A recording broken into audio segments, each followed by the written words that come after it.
2nd of November, the newspaper called Saudi Gazette gave a provocative headline saying, "NBC to air biggest drama exposing Ottoman tyranny."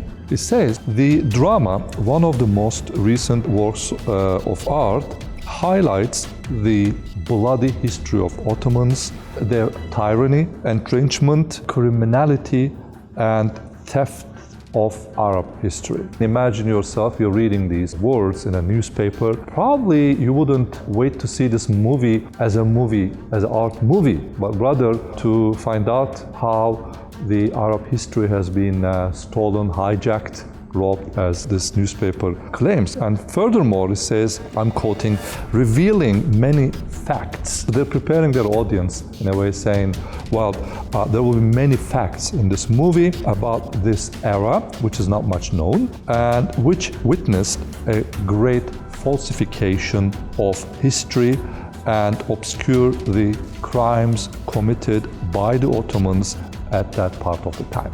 So, as can be seen, this vocabulary used here, quite provocative, and it's talking about falsification, but in fact this vocabulary falsifies the history. We should know that the historical television series has a purpose of rewriting the history, because this is how the governments are managed to create public opinion. So one of the most effective tools are textbooks, which are learned in the schools, but also these kind of cultural productions are an effective way for creating and shaping the public opinion. When you are shooting a historical television series, at the same time you are trying to tell a story about today's politics. In the Kingdoms of Fire, it looks like they are telling a historical story, but actually they are trying to give information, and they are using a narrative to construct the meaning that today's politics should be defined or should be perceived in that historical manner. The press mainly taking it out of context and giving it a very much a political background. Soon after the broadcasting started, on 30th of November, it's like 2 weeks after the broadcasting started, in Jerusalem Post, there was this interesting, curious article, which a lot of Western media quoted from there. The headline goes as, "Anti-Ottoman TV show, just another chink in Erdogan's armor." So now, as you can see, they're pulling down, bringing Erdogan into the scene. And then the sub-headline goes, but that wasn't how the neo-Ottomans believed. So imagine now it's taken out a simple historic series out of context. Now we have President Erdogan in and neo-Ottomanists. We never know who they are, so obscure. Few weeks or days after the broadcasting started, El Monitor, the headline goes, "Why this TV series causes high drama between Cairo and Ankara." I mean, like, what's Cairo got to do with it, and what's Ankara got to do with it? So they're giving the image that actually this movie stirred a lot of anger and tension in Turkey, that brought these two capitals against each other, which here in Turkey no one knew about it. There are some predicting that this kind of movies would really anger Turks and basically create tension and political disputes and anger between Ankara and the capitals in the Middle East. History should be taken more seriously, and it should not be subject to political disputes of temporary interests. This does not mean that we don't have to look critically in the relation between the Ottomans and the Egyptian people.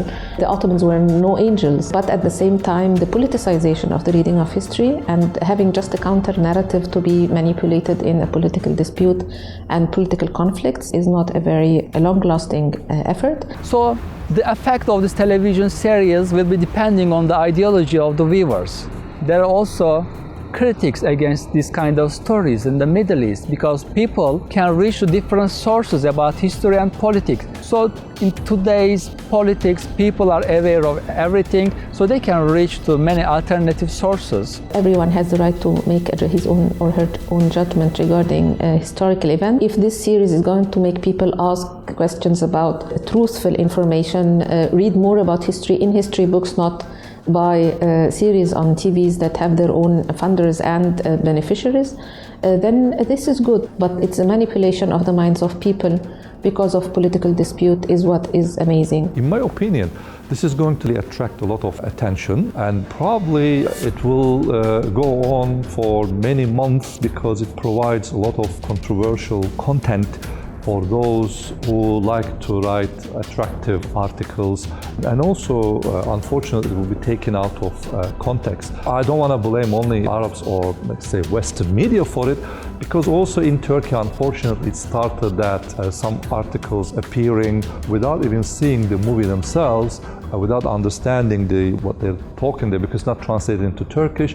They are, in a sense, writing very harsh articles and in a way criticizing Arabs, and sometimes, unfortunately, blaming Arabs for the past actions, etc. So we will wait and see, but here I wanted to portray as much possible objective what's going on. So I think that on the long run this might harm, if not countered by a rational narrative of a relation between two great nations that has its ups and downs, and be set in its own pre-nationalist era circumstances and conditions.